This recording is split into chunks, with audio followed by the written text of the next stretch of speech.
സായിറാം, എല്ലാവർക്കും സായി കൃപവാണിയിലേക്ക് സ്വാഗതം. ഇന്ന് ഞാൻ പറയാൻ പോകുന്നത്, ബാബ സായി സച്ചരിത്രയിൽ പറയുന്നുണ്ട്, എന്നെ പരിപൂർണമായി ആശ്രയിച്ച് എന്നിൽ പരിപൂർണ ഭക്തി അർപ്പിച്ചു വരുന്ന ഓരോ ഭക്തന്മാരുടെയും ക്ഷേമത്തിനായി ഞാൻ പ്രവർത്തിക്കുമെന്നല്ലേ. അത് ബാബ ഇന്നും ആ വാഗ്ദാനം ബാബ കാത്തുകൊണ്ടേയിരിക്കുന്നു എന്നുള്ളതാണ്. ബാബ അതിനുവേണ്ടി പ്രവർത്തിച്ചു കൊണ്ടേയിരിക്കുന്നു. അതുപോലെ തന്നെ ബാബ മഹാസമാധിയാകുന്നതിന് മുമ്പ് ബാബയുടെ ഒപ്പം ദ്വാരകാമയിൽ ഒരുപാട് ഭക്തന്മാർ ബാബയുടെ ഒപ്പം ഉണ്ടായിരുന്നു അല്ലേ. ആ ഓരോ ഭക്തന്മാർക്കും ബാബ അവരാഗ്രഹിച്ചതിലും കൂടുതൽ അവരുടെ ജീവിതത്തിൽ അനുഗ്രഹങ്ങൾ നൽകി എന്നുള്ളതാണ്. നമ്മൾ സായി സച്ചരിത്രയിൽ ഒരുപാട് ഭക്തന്മാരെ കുറിച്ച് പറയുന്നുണ്ട്. അതിൽ തന്നെ പ്രധാനമായിട്ട് കാക്കാ സാഹിബ് ദീക്ഷിത്, ഭഗത് മഹൽസാപതി, ദാസ്കനു മഹാരാജ്, ലക്ഷ്മിഭായ് ഷിൻഡെ, താന്തിയാക്കോട്ടെ പട്ടേൽ, അതുപോലെ നാനാ സാഹിബ് ചന്ദോർക്കർ, ഇങ്ങനെ ഒരുപാട് ഭക്തന്മാർക്ക് ബാബയുടെ കൂടെ തന്നെ ഷിരഡിയിലും ദ്വാരകാമയിലൊക്കെ വസിക്കാൻ ഭാഗ്യം കിട്ടിയ ഒട്ടനേകം ഭക്തന്മാരുണ്ടല്ലേ. അതിൽ അവർക്ക് ഓരോരുത്തർക്കും ബാബ അവരാഗ്രഹിച്ചതിനും കൂടുതൽ പുണ്യവും അനുഗ്രഹവും ഒക്കെ അവരുടെ ജീവിതത്തിൽ നൽകി എന്നുള്ളതാണ്. അതിലൊരു ഉദാഹരണമായി ഞാനിന്ന് പറയാൻ പോകുന്നത് കാക്കാ സാഹിബ് ദീക്ഷിതിന് ലഭിച്ച ഒരു അനുഗ്രഹത്തെക്കുറിച്ചാണ് കേട്ടോ. കാക്കാ സാഹിബ് ദീക്ഷിത് എന്നാണ് നമ്മൾ സായി സച്ചരിത്ര ഫുള്ളും അദ്ദേഹത്തെക്കുറിച്ച് വായിച്ചിരിക്കുന്നത്. പക്ഷേ അദ്ദേഹത്തിൻ്റെ യഥാർത്ഥ പേരെന്ന് പറയുന്നത് ഹരി സീതാറാം ദീക്ഷിത് എന്നായിരുന്നു. അദ്ദേഹത്തിന് ആ പേര് നൽകിയത് പോലും, കാക്കാ സാഹിബ് ദീക്ഷിത് എന്ന പേര് നൽകിയത് പോലും നമ്മുടെ ബാബയായിരുന്നു. അപ്പോൾ കാക്കാ സാഹിബ് ദീക്ഷിത് എന്ന് പറയുന്ന വ്യക്തി, അദ്ദേഹം വളരെ ഹൈലി എഡ്യൂക്കേറ്റഡ് ആയിട്ടുള്ള ഒരാളാണ്. അദ്ദേഹം അതുപോലെ തന്നെ പുരാണങ്ങളിലെല്ലാം വളരെ അറിവുള്ള ഒരു വ്യക്തി. അതുപോലെ അദ്ദേഹം ജോലി ചെയ്തത് ഒരു സോളിസിറ്ററായിട്ടായിരുന്നു. അദ്ദേഹത്തിൻ്റെ കരിയറിൽ തന്നെ അദ്ദേഹം വളരെ ഫേമസ് ആയിരുന്നു. ആ സമയത്ത് മുംബൈയിൽ വളരെ ഫേമസ് ആയ ഒരു സോളിസിറ്ററായിരുന്നു അദ്ദേഹം. 1906 അദ്ദേഹത്തിൻ്റെ ജോലി സംബന്ധമായിട്ട് അദ്ദേഹം ലണ്ടനിലേക്ക് പോവുകയാണ്. ആ പോകുന്ന സമയത്ത് അവിടെ വച്ച് അദ്ദേഹത്തിന് ഒരു വലിയൊരു ആക്സിഡൻറ്റ് സംഭവിക്കുകയും ആ ആക്സിഡൻറ്റിനെ തുടർന്ന് അദ്ദേഹത്തിൻ്റെ കാലിലൊരു ഇഞ്ചുറി ഉണ്ടായി. അതിൻ്റെ സർജറി കഴിഞ്ഞ സമയത്ത് അദ്ദേഹത്തിന് ആ കാലിൽ ഒരു മുടന്ത് വന്നു. അപ്പോൾ അദ്ദേഹം ലണ്ടനിൽ അതിൻ്റെ ചികിത്സയെല്ലാം കഴിയുകയും പിന്നീട് അങ്ങോട്ട് അദ്ദേഹം നടന്നു തുടങ്ങുന്ന സമയത്ത് അദ്ദേഹത്തിന് ആ ഒരു മുടന്ത് വലിയ പ്രശ്നമായിരുന്നു. അപ്പോൾ അദ്ദേഹത്തിൻ്റെ മനസ്സിന്, യഥാർത്ഥത്തിൽ പറഞ്ഞാൽ അദ്ദേഹത്തിൻ്റെ ശരീരത്തിലുണ്ടായ ആ മുടന്തിനേക്കാളും അദ്ദേഹത്തിനെ ബാധിച്ചത് അദ്ദേഹത്തിൻ്റെ മനസ്സിൻ്റെ മുടന്തായിരുന്നു കേട്ടോ. പറയാൻ കാരണം അദ്ദേഹത്തിൻ്റെ ചിന്ത ഫുള്ളും മാറിയത്, ഞാൻ കരിയറിൽ ഇത്രയും ഫേമസ് ആയിരുന്നു, എനിക്ക് കിട്ടിയിരുന്ന ആ ഒരു അംഗീകാരം, ബഹുമാനം, ആ ഒരു വാല്യൂ എന്നൊക്കെ പറയുന്നത് ഇനി തൊട്ട് അങ്ങോട്ട് ആളുകൾ എങ്ങനെയായിരിക്കും കാണുന്നത്, എന്നെ കാണുമ്പോൾ തന്നെ ഞാൻ ഇങ്ങനെ മുടന്തി നടക്കുന്ന ഒരാളായിട്ട് മാറുമ്പോൾ അതിൽ എന്തൊക്കെ മാറ്റങ്ങളായിരിക്കും വരുന്നത് എന്നൊക്കെ ഉള്ള ചിന്തയായിരുന്നു അദ്ദേഹത്തിന്. ഫിസിക്കലായിട്ടുള്ള പ്രോബ്ലത്തിനേക്കാളും മെൻ്റലി ഒരുപാട് അലട്ടിയിരുന്നു. അങ്ങനെ കുറേ കഴിഞ്ഞ് അദ്ദേഹം ലണ്ടനിൽ നിന്നും മടങ്ങി മുംബൈയിലേക്ക് വരികയാണ്.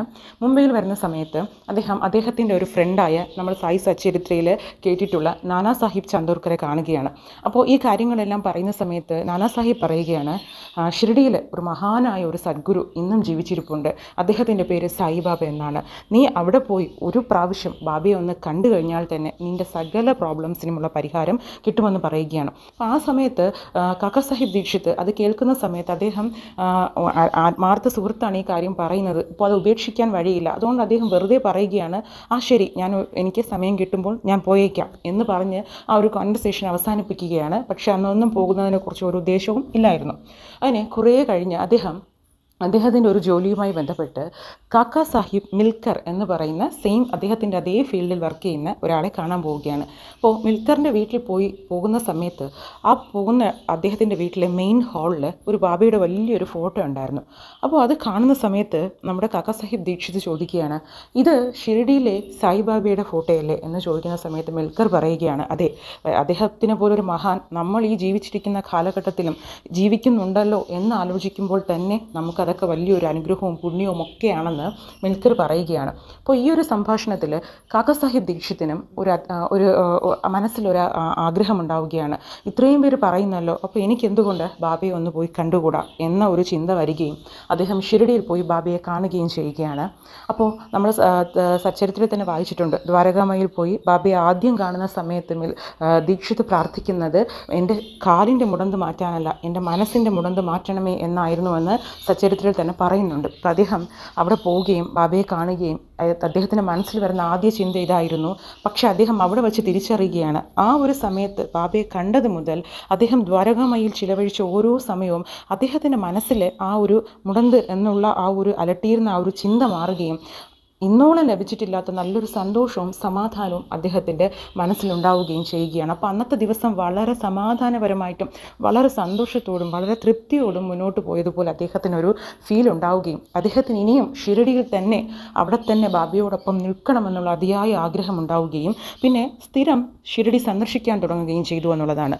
ശേഷം അദ്ദേഹത്തിന് തോന്നി, ഞാൻ ഇവിടെ തന്നെ ഷിരഡിയിൽ തന്നെ താമസമാക്കുകയാണെങ്കിൽ എനിക്ക് സദാ ബാബയോടൊപ്പം സഞ്ചരിക്കാനും ദ്വാരകാമയിൽ ബാബയോടൊപ്പം ഇരിക്കാനും ഒക്കെ ഉള്ളൊരു ഭാഗ്യം ലഭിക്കുമെന്ന് ആ ഒരു ആഗ്രഹത്തിൽ അദ്ദേഹം ഷിരഡിയിൽ ഒരു വീട് തന്നെ നിർമ്മിക്കാം എന്നുള്ള ഒരു ആഗ്രഹം കൊണ്ടുവരികയാണ്. ആ ഒരു ആഗ്രഹം വരുന്ന സമയത്ത് അദ്ദേഹത്തിന് തോന്നുകയാണ്, ഒരു വീട് എന്നതിലുപരി ഒരു വാട എന്ന് പറഞ്ഞാൽ ഒരുപാട് പേർക്ക് താമസിക്കാൻ പറ്റുന്ന ഒരു ബംഗ്ലാവ് പോലത്തെ ഒരു കൺസെപ്റ്റാണത്. അപ്പോൾ ഒരു വാട ഞാൻ നിർമ്മിക്കുകയാണെങ്കിൽ അതിൽ എന്നോടൊപ്പം ബാബയെ കാണാൻ വരുന്ന മറ്റു ഭക്തന്മാർക്കും അവിടെ താമസിക്കാനുള്ള സൗകര്യം ലഭിക്കും.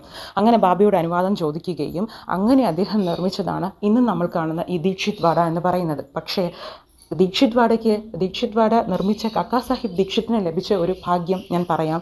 അതുപോലെ ഈ കാക്കാ സാഹിബ് ദീക്ഷിത് ഷിരഡിയിൽ ഇങ്ങനെ വരുന്ന സമയത്ത് ബാബ അദ്ദേഹത്തെ കാക്ക എന്നാണ് വിളിച്ചുകൊണ്ടിരുന്നത്. അത് കേട്ട് മറ്റുള്ളവരും അദ്ദേഹത്തെ കാക്ക എന്ന് വിളിക്കാൻ തുടങ്ങുകയും ശേഷം ബാബ തന്നെ കാക്കാ സാഹിബ് ദീക്ഷിത് എന്ന് പേര് മാറ്റുകയും ചെയ്തു എന്നുള്ളതാണ്. അങ്ങനെ ഞാൻ പറഞ്ഞല്ലോ, കാക്കാ സാഹിബ് ദീക്ഷിതിന് കിട്ടിയൊരു പുണ്യം എന്ന് പറയുന്നത്, ഇന്ന് നമ്മൾ ദീക്ഷിത് വാഡയിൽ പോവുകയാണെങ്കിൽ അവിടെ നമുക്ക് കാണാൻ സാധിക്കുന്നത് ബാബ ഉപയോഗിച്ച കഫ്നി, അതുപോലെ തന്നെ അധ്യായം 1 നമ്മൾ പറയുന്നുണ്ടല്ലോ ബാബ ഗോതമ്പ് പൊടിക്കുമായിരുന്നു എന്ന്, അതിനുപയോഗിച്ചിരുന്ന ആ ഒരു കല്ല്, അതിലുമുപരി ബാബ മഹാസമാധി ആയതിനു ശേഷം ബാബയുടെ ശരീരം സൂക്ഷിച്ചിരുന്ന കട്ടിൽ, ഇതൊക്കെ ഒരു മ്യൂസിയമാക്കി ഇന്ന് ദീക്ഷിത് വാഡയിൽ ഉണ്ട് എന്നുള്ളതാണ് കേട്ടോ. ഇതിൽ പരം എന്ത് പുണ്യമാണ് കാക്കാ സാഹിബ് ദീക്ഷിത്തിന് ലഭിക്കേണ്ടത്? കാരണം ബാബയെപ്പോലൊരു മഹാൻ, ഒരു സദ്ഗുരു, അദ്ദേഹം ഉപയോഗിച്ചിരുന്ന കഫ്നി ആയിക്കോട്ടെ, അദ്ദേഹം ഉപയോഗിച്ചിരുന്ന ഓരോ സാധനങ്ങളും കാക്കാ സാഹിബ് ദീക്ഷിത് നിർമ്മിച്ച ദീക്ഷിത് വാഡയിൽ ഇന്നും ഒരു കേടുപാടും കൂടാതെ അതുപോലെ സൂക്ഷിക്കാൻ സാധിക്കുന്നുണ്ടെങ്കിൽ അത് തന്നെയായിരിക്കും കാക്കാ സാഹിബ് ദീക്ഷിത് ചെയ്ത ഏറ്റവും വലിയ പുണ്യം, ബാബ നൽകിയ ഏറ്റവും വലിയ അനുഗ്രഹം അല്ലേ. അതിലുപരി അദ്ദേഹത്തിനൊന്നും വേണ്ടായിരുന്നു എന്നുള്ളതാണ്. അതുപോലെ തന്നെ ബാബ പറഞ്ഞു എന്നാണ് പറയുന്നത്. ഷിരഡി സന്ദർശിക്കുന്ന ഓരോരുത്തരും ദീക്ഷിത് വാഡ സന്ദർശിക്കുന്ന സമയത്ത്, ദീക്ഷിത് വാഡ സന്ദർശിച്ച് പുറത്തിറങ്ങുന്ന സമയത്ത് നിങ്ങൾക്ക് ലഭിക്കുന്നത് ഒരു പുതിയ അനുഭവമായിരിക്കും എന്നുള്ളതാണ്. അത് ഷിരഡിയിൽ പോയി ദീക്ഷിത് വാഡ കണ്ട ഓരോരുത്തർക്കും മനസ്സിലാകും. കാരണം നമ്മളുടെ കൂടെ സദാ ഇപ്പോഴും ഉള്ള ജീവിച്ചിരിക്കുന്ന ബാബ ഉപയോഗിച്ചിരുന്ന ആ ഒരു കാര്യങ്ങൾ നമുക്ക് കാണാൻ സാധിക്കുന്നുണ്ടെങ്കിൽ അത് നമ്മൾ ചെയ്ത പുണ്യം. അത് നിർമ്മിച്ച കാക്കാ സാഹിബ് ദീക്ഷിത്തിന് ലഭിച്ച പുണ്യമോ അതെല്ലാം അദ്ദേഹം നിർമ്മിച്ച ആ ഒരു വാഡയിൽ സൂക്ഷിക്കാൻ പറ്റി എന്നുള്ളതാണല്ലേ. അതുകൊണ്ട് തന്നെ അതിൽ പരം മറ്റൊരു പുണ്യവും കാക്കാ സാഹിബ് ദീക്ഷിത്തിന് ലഭിക്കാനില്ല എന്നുള്ളതായിരുന്നു. ഇതുപോലെ ബാബയുടെ കൂടെ ഉണ്ടായിരുന്ന പല ഭക്തന്മാർക്കും അന്നുണ്ടായിരുന്ന ഓരോരുത്തർക്കും ബാബ അവരാഗ്രഹിക്കുന്നതിലും കൂടുതൽ പുണ്യങ്ങൾ നൽകി എന്നുള്ളതാണ് കേട്ടോ. അത് ഞാൻ വഴിയുള്ള ഓരോ വീഡിയോസിലും പറയുന്നതായിരിക്കും. അതുകൊണ്ട് ഞാൻ ഇപ്പോഴും പറയുന്നു, ബാബ ഇപ്പോഴും നമ്മുടെ കൂടെ തന്നെയുണ്ട്. ബാബ മഹാസമാധി ആയതിനു ശേഷവും ഓരോ ഭക്തന്മാർക്കും വേണ്ടി ബാബ സദാ ഓരോ ഭക്തന്മാരുടെ ക്ഷേമത്തിന് വേണ്ടി പ്രവർത്തിക്കുന്നു. അത് നമ്മൾ തിരിച്ചറിഞ്ഞ് ബാബ എന്ന ആ ഒരു ബലം നമ്മൾ കൊണ്ടുവരിക നമ്മുടെ ജീവിതത്തിൽ. അപ്പോൾ മുതൽ നമുക്കും ഒരുപാട് അത്ഭുതങ്ങൾ നമ്മുടെ ജീവിതത്തിൽ കാണാൻ സാധിക്കും. അതുകൊണ്ട് ബാബ പറഞ്ഞ കാര്യങ്ങളെല്ലാം എപ്പോഴും മനസ്സിലോർക്കുക. നമ്മുടെ ഏതൊരു സന്തോഷത്തിലും ദുഃഖത്തിലും നമ്മൾ അത് കൊണ്ടുവരിക. അപ്പോൾ മാത്രമേ നമ്മളും ബാബയും തമ്മിലുള്ള ഒരു ഭക്തി പരിപൂർണമാവുകയുള്ളൂ കേട്ടോ. ഇത് കേൾക്കുന്ന എല്ലാവർക്കും ബാബയുടെ എല്ലാവിധ അനുഗ്രഹങ്ങളും ഉണ്ടാകട്ടെ. ഓം സായിറാം.